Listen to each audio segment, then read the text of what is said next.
Hi, I'm Linda, and I believe that what you're willing to be curious about says everything about where you are with yourself. I've spent most of my life helping people come home to their own inner knowing, their own voice, underneath all the noise the world piles on top of it.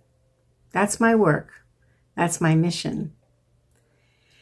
And one of the ways I do that, I ask most questions most people are afraid to ask out loud. Questions like, is Bigfoot real? And if he is, what is his life actually like? And then, because I can, I ask Spirit. Welcome to Where Story Meets Spirit, where we look at the known and the unknown and the strangely wonderful, and then we ask, what does this mean for us? What does it open in us? I'm not here to tell you what to believe. I'm here to explore with you. You can decide what to take with you when we're done and leave the rest. No harm. Today we start with the big one, literally. Sasquatch, Bigfoot.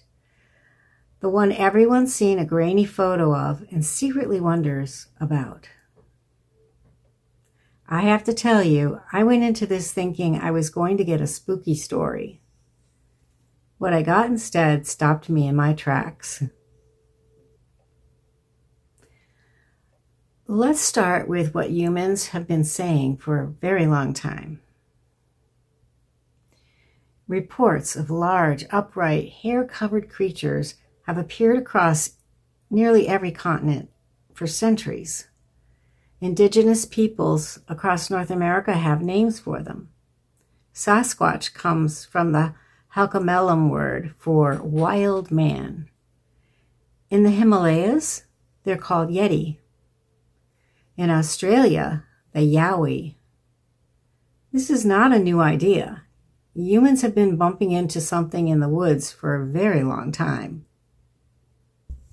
The famous Patterson-Gimlin film from 1967, you've seen it. That footage of a large creature walking away from the camera, glancing back. It's been studied, debated, and never definitely or definitively debunked. Thousands of sightings have been reported across North America alone. Footprints, sounds, the feeling of being watched in the deep woods. And yet no body, no confirmed specimen. Science says no evidence, no conclusion. And that's fair. That's how science works. But here's what I find interesting. People who report encounters, credible people, hikers, hunters, researchers, almost never describe aggression, almost never describe danger. They describe something large, curious, and then, poof, gone. What if the story we've been telling about Bigfoot is just wrong? So here's where I get curious. Because when I look at what we actually don't know about Sasquatch, the list is long and wonderful. Where did they come from? Are there many of them or just a few? Do they have families, communities? Do they grieve when someone they love dies? Do they have a spiritual life? Are they aware that we're looking for them? And if they are, what do they make of us? Are they dangerous? That last one, that's the question everyone really wants answered. And I had an answer before I even got to the others. So I went to my source. I work with a guidance I call the Angel Galactic Council, the AGC, through pendulum and through automatic writing. I've been doing this long enough to trust what comes through. And I'll be honest, Sometimes what comes through surprises even me. I asked about Sasquatch. I started with the obvious question: are they dangerous? No. Full stop. Not dangerous. They came through clearly and immediately. And then the story unfolded, detail by detail, in a way I didn't expect. Sasquatch are not from here originally. They came from another planet, a world very much like ours, forested and mountainous. They lived in huts made of mud and branches, no electricity, no heat. And on that planet, their culture evolved much like ours has here.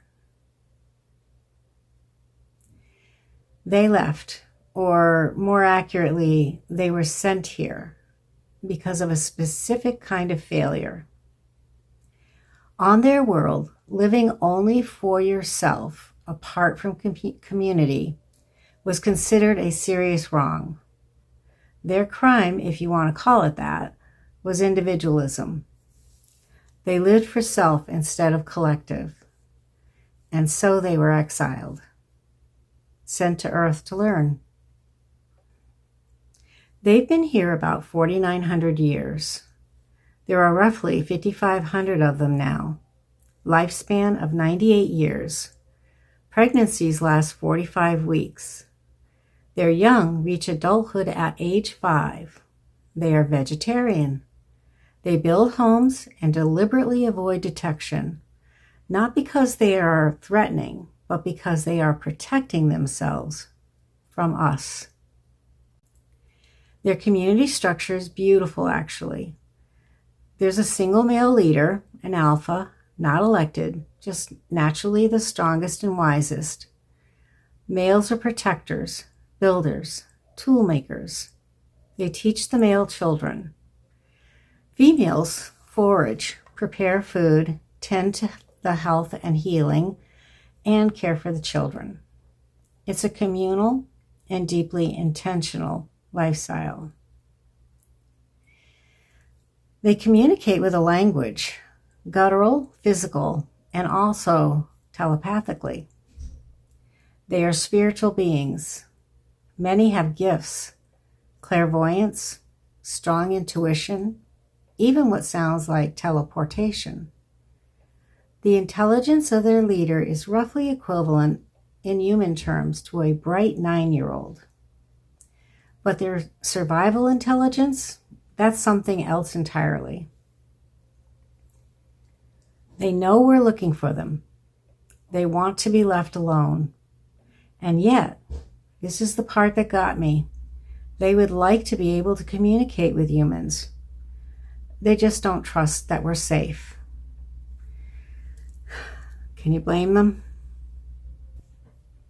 They have ascended enough, I was told, to return to their home planet, but they don't want to. Earth is home now. Whatever they came here to learn, they're learning it. They're living it. A good life. A kind life. And then I was told something I wasn't expecting. That I might be able to connect with one of them through their higher self. I've done it with humans. So I tried. Her name, the name that came through, was Lihhi. I reached out gently, the way I would with any new connection. I said hello. I told her she was kind. And she said, "You are very kind.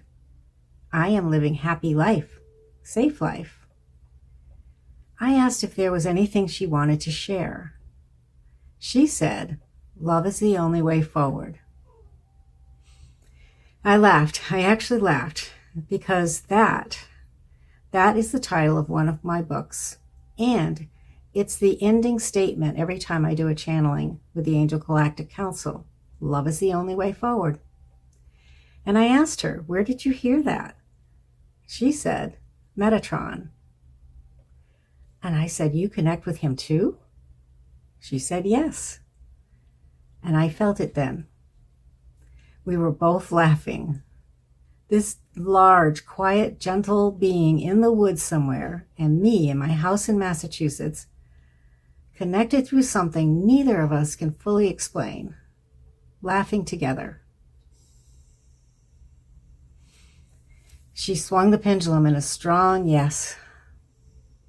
She felt the same way. We plan to talk again. So, here's where I sit with you for a moment. What just happened in you as you heard that story? Maybe you felt wonder, maybe skepticism, maybe something shifted just a little, or maybe you're completely on board and you've always known Bigfoot was real and you've been waiting for someone to say so on camera. Whatever you felt, that response is information about you, about what you're open to, about what your particular map of reality has room for right now. Here's what I've come to believe about openness. It isn't really about Bigfoot. It's about how much you trust your own perception, how much room you give yourself to wonder without needing permission from the consensus. When we outsource our curiosity, when we only allow ourselves to wonder about things that culture has already approved, we don't just lose Bigfoot. We lose the thread back to our own knowing. Here's what I think about belief. It's not a fixed thing. It's more like a door. And sometimes a story, even a strange one, even an unverifiable one, can push that door open just a crack, not to certainty, just a possibility. What if they're real and they're not dangerous? What does that change? What if somewhere in the mountains right now, there is a community of beings who have been quietly living, learning, grieving, healing, building for nearly 5,000 years. And all we ever did was try to photograph them and call them monsters. That's not a Bigfoot story. That's a story about what we miss when fear does our seeing for us. And when we let other people's fear decide what we know and what we are allowed to know. I went into this looking for a mystery. I found something better. I found Lihhi. I'm taking a few things with me from this one. The image of a community that's been quietly learning how not to live for self for nearly 5,000 years. The idea that the things we fear most are often just things we haven't understood yet. And the sound of laughter across a distance I can't measure. And doing that with a being I've never expected to meet. What will you take? I'd love to know. Leave it in the comments. Come back next time. We're going to go deeper into Skinwalker Ranch. And I promise you, that one is very, very different. Until then, be wide-eyed. The wonders are endless.